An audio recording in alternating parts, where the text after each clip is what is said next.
ఎప్పుడైనా ఈ పండు తిన్నారా? పచ్చి ఖర్జూరా అంట. నేనైతే ఆల్రెడీ ఒకసారి కర్నూలు హాస్పిటల్ ఉన్నప్పుడు అమ్మ నేను తిన్నాము. మళ్ళీ ఇది సెకండ్ టైము.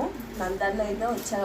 ఒకటే టౌన్లో, మొత్తం నందల్ టౌన్లో ఒక్కటే దగ్గర ఉన్నాయి ఇవి అయితే పండ్లు పచ్చి ఖర్జూరాలు. ఈరోజు చూశాను, అందుకే తీసుకొని వచ్చా. ఆడైతే పావు కిలో కర్నూలులో 100 రూపాయలు చెప్పిండ్రు. ఈడొచ్చేసి అర్ధ కేజీ 100 రూపాయలు. ఆడికి వీడికి ఎంత డిఫరెంట్ చూడండి. ఆల్రెడీ ఒకసారి అయితే నేను అమ్మ ట్రై చేసాము, బాగా నచ్చాయి కాబట్టి రెండోసారి తీసుకొని వచ్చాను కనిపిస్తే. తర్వాత ఈ మ్యాంగోస్ తిన్నారా మీరు ఎప్పుడైనా? ఈ మ్యాంగో పేరేంటో నాకైతే తెలియదు. మామిడి పండ్లలో ఇదొక రకము. దీన్నంతా పచ్చి వాసన పిండి పదార్థంతో ఉంటుంది. ఇవి ఒక పండ్లు. పిల్లప్పుడైతే మేము బాగా తినేవాళ్ళము. ఎక్కువ ఈ మామిడి పళ్ళు తెలంగాణ సైడ్ దొరుకుతాయి.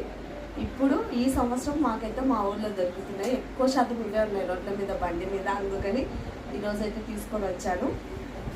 మీరు తినింటే తప్పకుండా కామెంట్ చేయండి. ఖర్జూరా కానీ ఈ మ్యాంగోస్ కానీ తినింటే తప్పకుండా కామెంట్ చేయండి.